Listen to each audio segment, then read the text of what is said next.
বাস্তবের দুঃস্বপ্নের অন্তরালে এসে ভুলে গেছি পথ চলার গতি। তাই ভাবছি জীবন্যাসের ভাবনা। জীবন নদীর তীরে নিঃসঙ্গ স্বপ্নরা কৃষ্ণলীলায় খেলা করে নির্জনে। জীবনের প্রত্যাশাগুলি এখন হাতছানি দেয় দুর্ভাগ্যের দলে। কোনো এক মায়াবী জাদুকরী মন্ত্রে প্রতিনিয়ত আহত হয়ে ভাগ্য ক্ষত বিক্ষত হয় নিয়তির গতিপথ।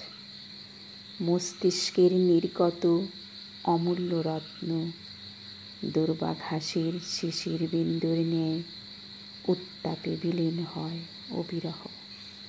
প্রত্যাশার প্রাচীর ভেদ করে অতলে নিমজ্জিত হয়ে ভাগ্য, আর প্রতিনিয়ত ভাগ্যকে লুটে দুর্ভাগ্য। কবিতাটি লিখেছেন এম.এ. কালাম।